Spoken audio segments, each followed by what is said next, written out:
Hi everyone and welcome to lesson 4 from topic 9.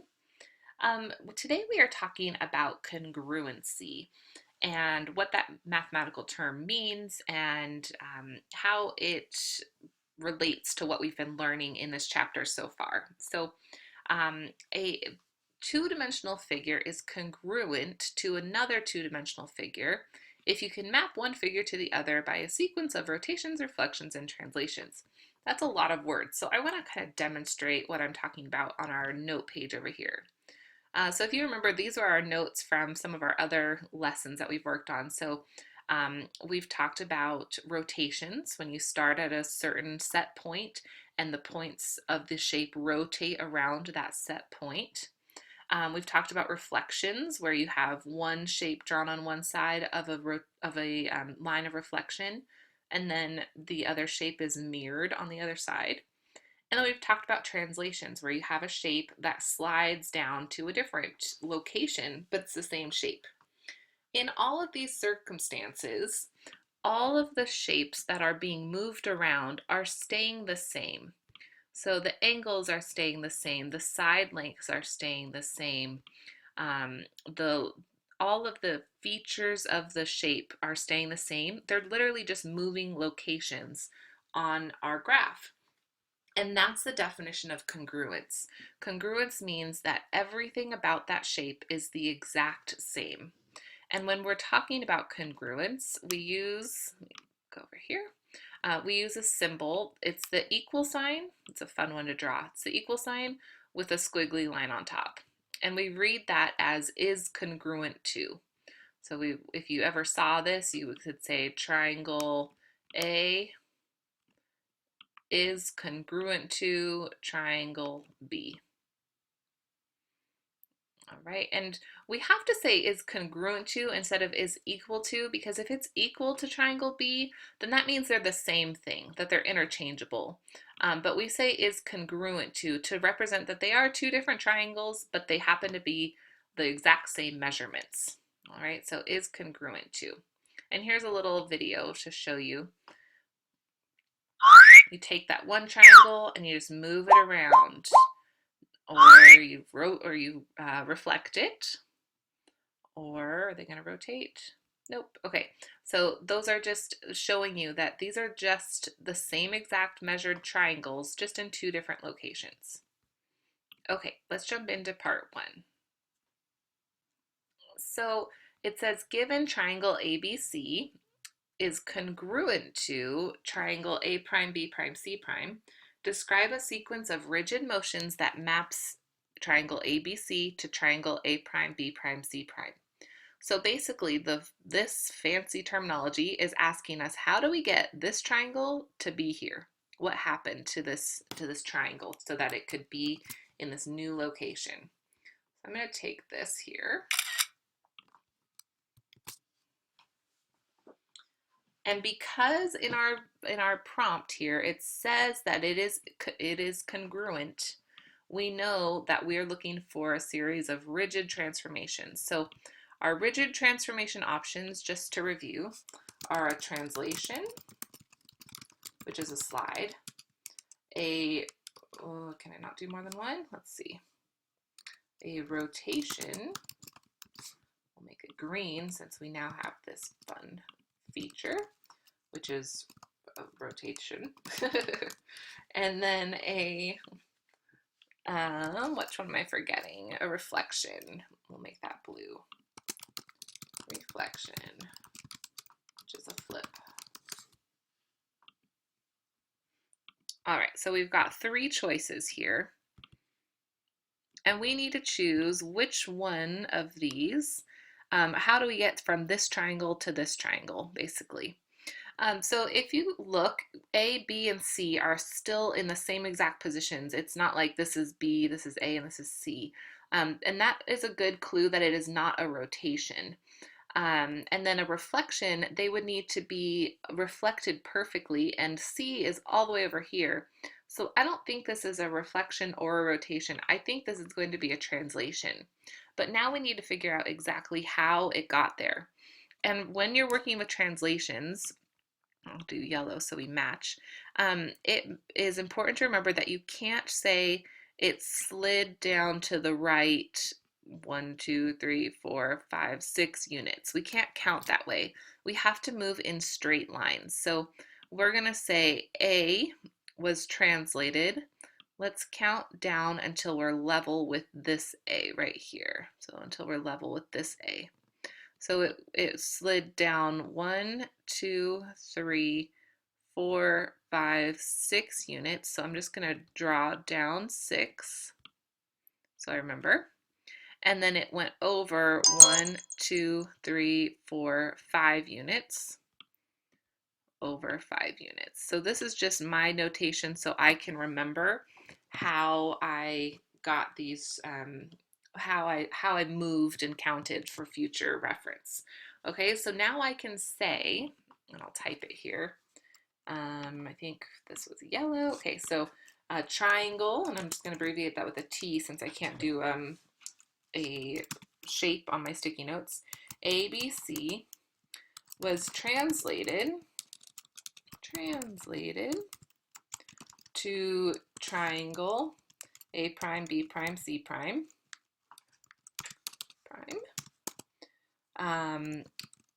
through, or you could say by moving down 6 units and to the right 5 units. So that's as mathematically technical as you need to be right now. So I'll go ahead and put this here. So that's our answer for this one. Another way that you can say this is something like this. Actually, let me check to see if they're teaching this to you first. Let me peek. Oh, it's a video. Let's scroll to the end. Of 5 units right and 6 units down maps triangle ABC to triangle A prime, B prime, C prime.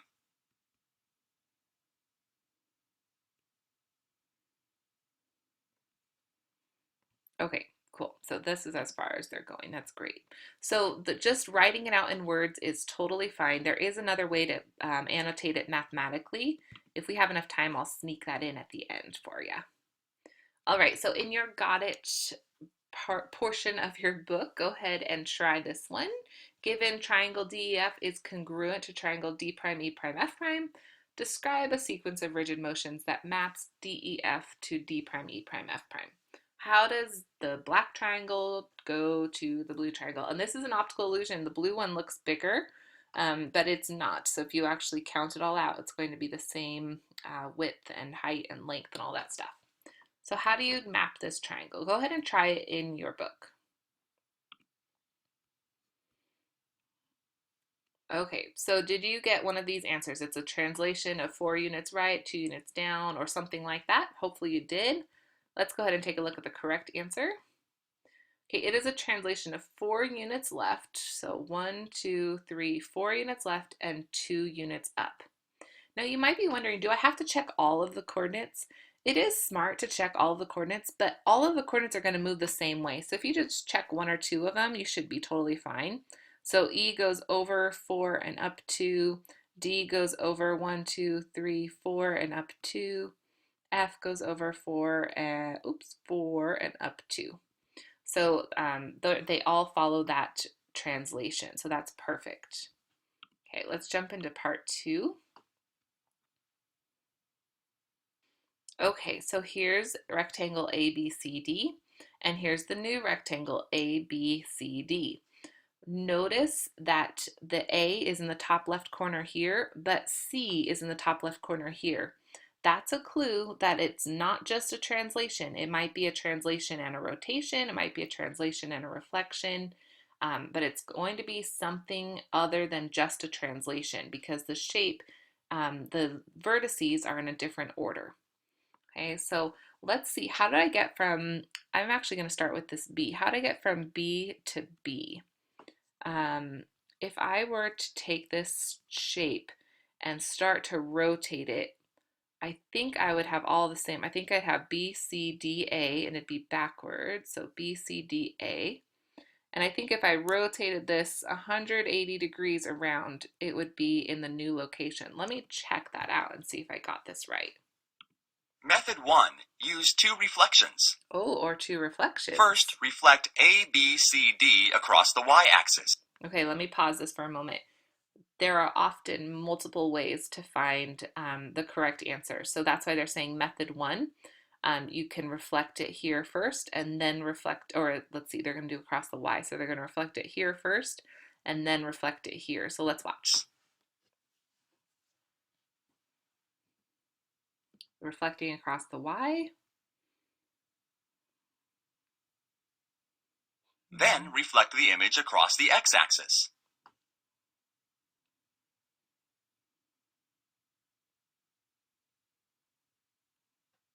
Perfect. A reflection across the y-axis followed by a reflection across the x-axis maps A, B, C, D to A prime, B prime, C prime, D prime. Method 2. Use a single rotation.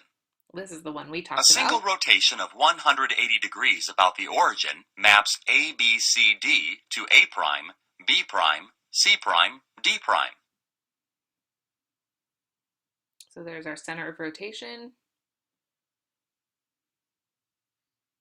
And there's our new shape. Awesome. So hopefully those help you. Feel free to be creative and look for multiple ways that you can get there with the shape. I just happened to see rotation, and that's the first one I thought of, so that's what we used. Here's another one for you to think of. Here is square JKLM is congruent to J prime, K prime, L prime, M prime. Describe a sequence of rigid motions that maps the square to the new square. So how does it change? Go ahead and think about it, and then I'll pull up the answer choices. Notice that M is in the same place, but J and L are not in the same place, so this is not just a reflection. They're trying to trick you. One of these is the answer. If you need more time, pause the video and try each one of these to see how you can get this square to this square. All right, so this one was tricky. It was a translation of 4 units right and then a rotation of 90 degrees around the coordinate 2, -2. Whew, that was really tricky. So it was first a translation and then the object spun. If you didn't get that one, don't worry about it. It's okay. That was a really tricky one.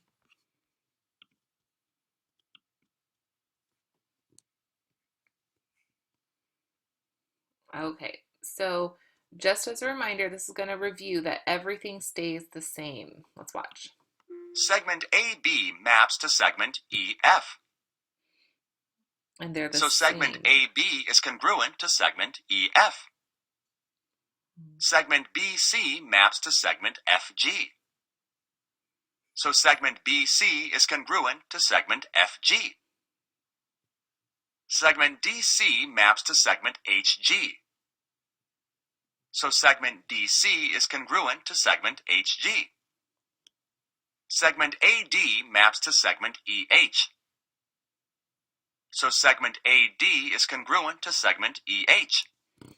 Okay, so this is reminding you that when you have two shapes that have been transformed, they've been moved around on the graph, you can know, well, AD is going to be the same length as EH, and AB will be the same as EF, and so on and so forth.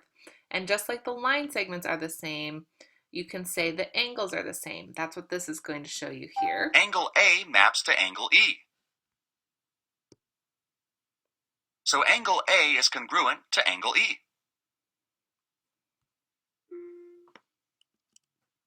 So if I knew that this angle here was 100 degrees, I would know that this angle here is also 100 degrees. Okay, that's what this is showing. And there's another one of BCD and FGH. Those two will be the same. So if this was 60 degrees, this would be 60, and this would be 60. Every angle in here has the same measurement as its corresponding partner down here. And if they are ever not the same, then they are not congruent. All right, so go ahead and try your close and check and then come back for the answers. All right, here's the answers for you to check your work. Great job, everyone.